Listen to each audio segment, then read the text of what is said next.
Hello, welcome to the stream. Now look, so I'm live on the radio. I'll put it there. I'm live on the radio, and I'm going to be commentating on that after the ad break in a minute.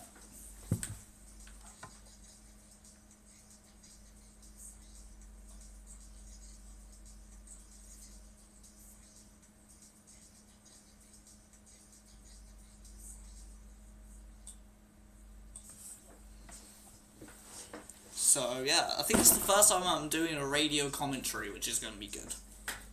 I thought I'd stream it or record it if you're watching on YouTube.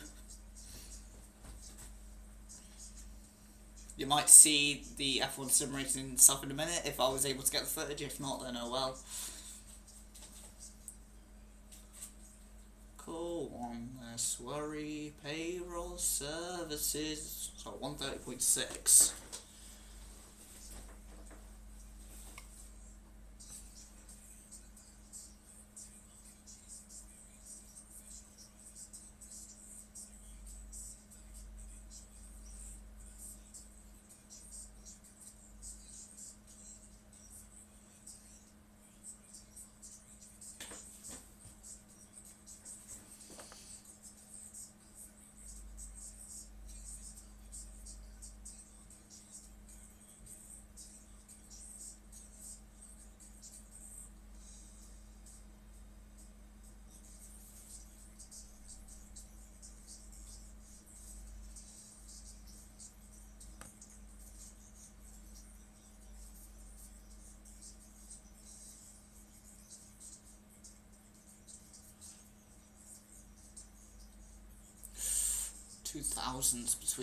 Five thousands between the top three.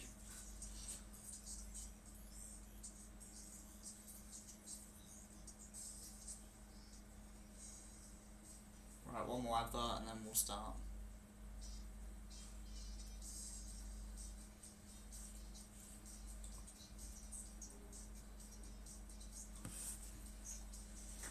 Just get a song up just in case. Afterwards.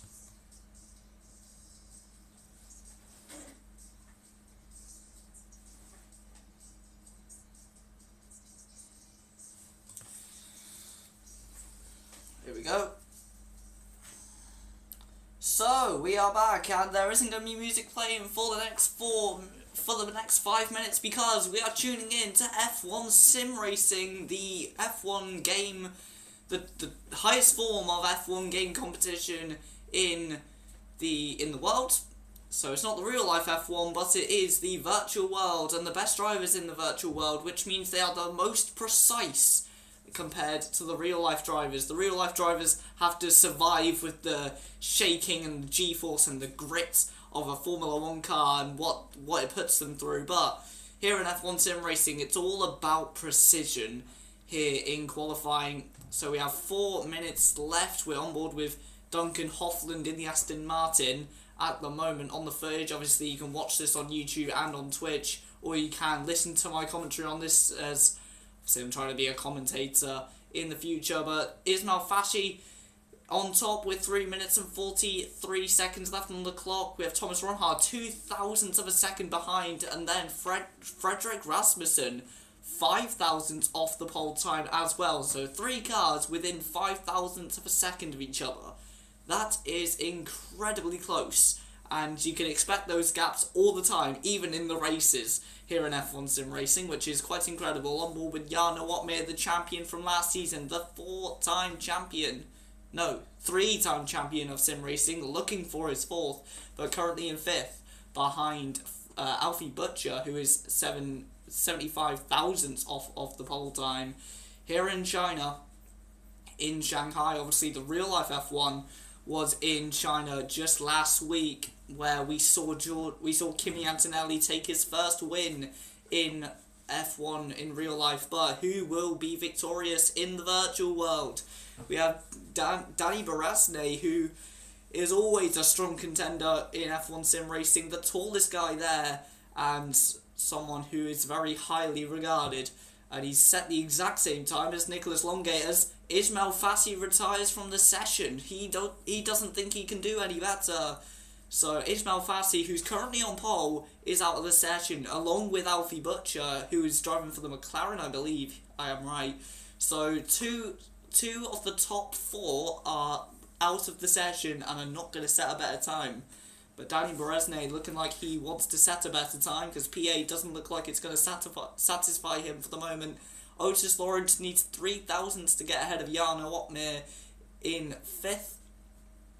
We also have Ulyss Ozzy in the V-Cab ahead of Tom Manley by 3 places, as all of the top 5 have now retired from the session. So there's no one in the top 5. There's going to be no change in the top 5. So if someone goes to pole, then they're all going to move down together in that order. So it's going to be Ismail Fassi ahead of, I believe, Freddie Rasmussen. No, ahead of Thomas Ronhard, then Freddie Rasmussen. And then comes, not Jake Benham, his teammate Alfie Butcher. Then comes Jarno Opmeer. Those 5 are going to be in that order, but where is there going to be anyone ahead of them? Let's have a look. As we have Daniel Berezne heading into turn 1, 2, 3, and 4. A very long, winding set of corners that really tighten up on the driver.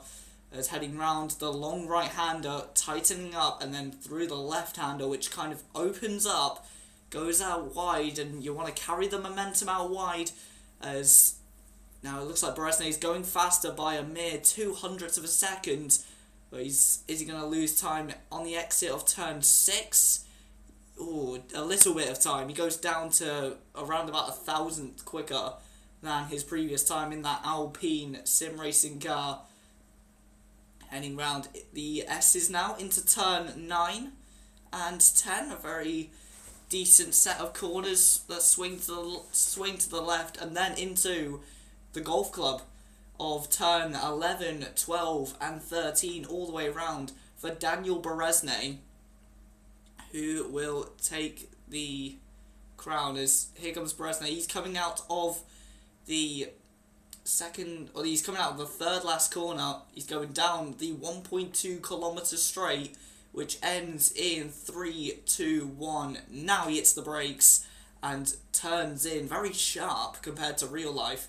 Really throws the steering wheel. That is going to really hurt the front right tyre of Daniel Berezne, and the front left to be exact as well, as he's a 10th quicker than his previous lap, and that puts him P4 in between Freddie Rasmussen and Alfie Butcher, and also ahead of his former teammate Jarno Opmeer as well. So nice lap there by Danny Berezne. He goes 700ths off of the pole time as the session ends. So these are going to be the final laps. Duncan Hofland, the Dutchman, in the Aston Martin. As you can see, all the drivers taking to the drainage cover on the inside of the straight.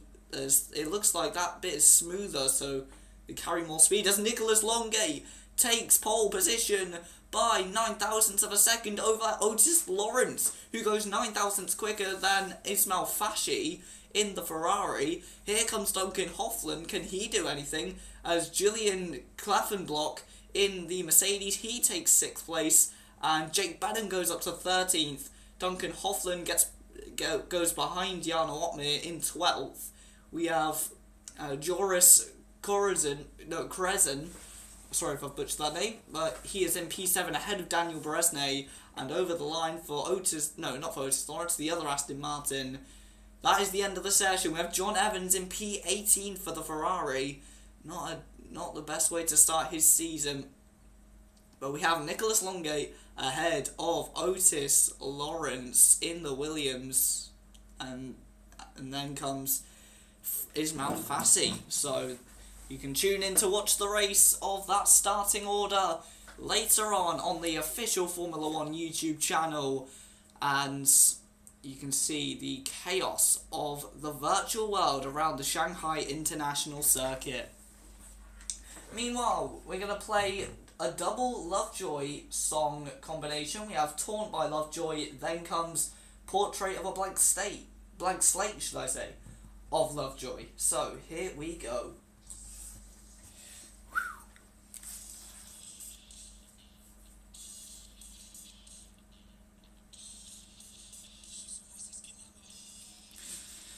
Yeah, can do.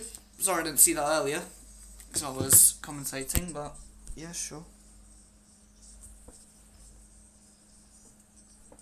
Yeah, hope you enjoyed that then, and yeah, hopefully I can make a YouTube of that later on.